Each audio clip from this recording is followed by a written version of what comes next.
Greetings of the day. This is Siddharth from Department of Civil Engineering, Hindustan College of Engineering and Technology. Today we will be seeing about the topic types of estimates. Basically there are two types of estimates, rough and approximate estimate and detailed estimate. Here in rough estimate we will be dealing with the approximate cost of a building. This doesn't give a very detailed idea, and this is usually used for very small structures or temporary structures like that. And detailed estimate we will be dealing about every quantity in a very detailed manner. Here in this slide we will talk about rough or approximate estimate. Here if you follow very closely, preliminary or approximate estimate is required for the studies of various aspects of work of project and for its administrative approval.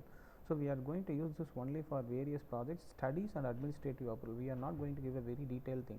It can decide in case of commercial projects whether the net income earned justifies the amount invested or not. The approximate estimate is prepared from the practical knowledge and the cost of similar work. For example, if you take currently in our field, we will have these three methods, that is plinth area method or cubical content method or unit based method. Like if you see about plinth area method, it gives an rough idea about the cost for an particularly 1 cubic feet or 1 square feet. So if the rate of 1 cubic feet or 1 square feet is known, we can calculate for the entire building. This is again same for the cubical content, where everything will be calculated in a volume basis. This plinth area is actually based on area, and this cubical content is based on the volume. Here in unit based method we will talk about certain units. For example, if you are talking about one hostel building, how many number of people are going to be accommodated in that hostel, so that will be used. So this ideas of rough estimate is just to give an the justification for the amount invested or not, it is given here, right? For example, if I am going to build one building, I am going to invest certain amount, so the returns from the building is to be justified. So that can be roughly calculated using this rough or approximate estimate. If you clearly see, this is a plinth area method where cost of the construction is equal to plinth area multiplied by the plinth area rate, right? You have certain areas particularly based on your locality of the building. For example, if you are talking about Coimbatore, here the plinth area rate may be ranging from 1800 rupees to 6700, 1800, 8000, based on the materials quality. So the basic rate will give you an idea about the fairness of your material and of your labor. So this gives a fair idea, and most of the engineers who are working in the field right now are following this plinth area method with their clients.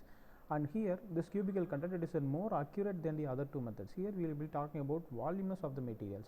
So here this will give a more fair idea and more accurate values when we compare the same with plinth area or unit based method. Generally this is not preferred because generally our engineers are more going towards this plinth area method alone, and this cubical content method is not actually followed on a very larger scale. If you are going for cubical method, it is better to go for a detailed estimate where all details of the materials labor will be given. And for the next unit based method, if you are talking about cost per person, that is unit based method. Here we can go for a student hostel or a government hospital like that. If you want to know the cost of your one bed, you can calculate for the number of beds present in your hospital. So in this way we can calculate the amount, and again this gives only a rough idea about the cost of the building. It does not give a very detailed or the exact or the precise value for any construction. So here if you are able to see this is the explanation for a detailed estimate. Detailed estimates are prepared by carefully and separately calculating the cost of various items of work. So here we will be adding or calculating for all various items of work, right from your earthwork, cleaning, concreting, foundation, brickwork, DPC, PPC, whatever you do, every item should be brought in here. That constitutes the whole project from the detailed working drawing after the design has been finalized. So the main input for this detailed estimate are your drawing, plan, section, elevation should be present, and using this only we can go for this detailed estimate. If mistakes, if any, the rough cost estimate are eliminated in the detailed estimate. For example, if you are talking about any project in real life, if the project's value is going beyond the variation from the calculated from rough estimate to the actual cost is going beyond 10%, then the rough estimate is totally wrong. Only 10% tolerance is given. So here detailed estimates are submitted to the competent authorities for obtaining technical sanctions. Wherever you go for tenders, this detailed estimate has to be submitted.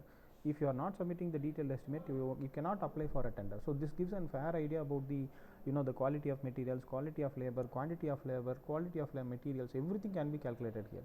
The whole project is subdivided into different items of work or activities. The quantity for each item is then calculated separately from the drawings as accurately as possible. The procedure is known as taking out of quantities. So this is the main area where we are talking about taking out of quantities, where we will be taking everything from the drawings, because this plan, section, elevation on the whole gives a total idea about the 3D structure of your the building, so that we can get the volume. The quantities for each item may be estimated and shown in a pattern which is called bill of quantities. So this is an exact format of how to write the different quantities for our estimation. In unit in which each item of work is to be calculated should be according to the prevailing practice as following in various departments of the country. So different departments follow different formats for this, but there is a general format in which the bill of quantities has to be written, so that the engineer who is going to read the bill of quantities will be able to understand what I am trying to say. So this is an example for your bill of quantities. Here the serial number will be given, right? We can write 1 2 3 4, that is for my identification purpose, and the description of item, what I am going to do. For example, like if I am talking about cement, I have to write cement here, or concrete I have to write concrete here, or RCC work I have to write RCC work. This number is the actual number given for the item of work. For example, if I am talking about one number of wall, then the number is 1. If the wall is number 2, I have to write 2 here. If the number of walls are 4, I have to write 4 here. And similarly on the measurement part, I have to give the length, breadth and height in meters. Generally this is given in meters and not in centimeter or mm. I can give the my length of the wall, like 4 meters is my length, breadth is 0.9 meters, height is 3.5 meters.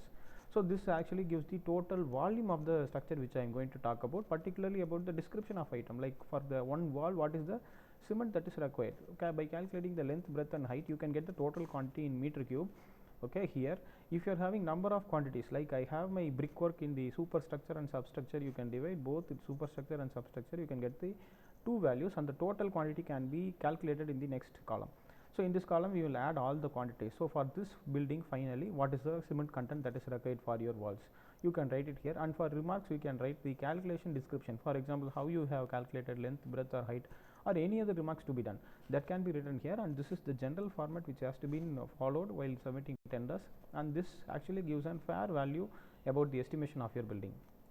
And here this is about bill of quantities, where the serial number is again repeated. This serial number has to match with the previous one, and the description of item like cement concrete has to be done, and what is the unit you have taken, like 1 meter cube or 2 meter cube or 3 meter cube, and what is the quantity you have got, right? For example, 1 meter cube of cement is equal to 330 rupees or 440 rupees. You can write the rate here, and what is the quantity that is required for particularly this building, like 100 meter cubes are required, 200 meter cubes are required. If you write this, if you multiply this quantity and rate, you will get the total cost of cement for a particular work. Similarly, you can calculate for brick works or DPC or PPC or whatever quantity that is required from the building, you can do it. And similarly, for this remarks is for general understanding for us. If you need to mark it down, like this cement concrete is only for the foundation work, this cement concrete is only for your wall, this cement concrete is going to be placed in your roof structure, like that. If you want, you can make this remark. So there generally this is the format that is being followed. Thank you.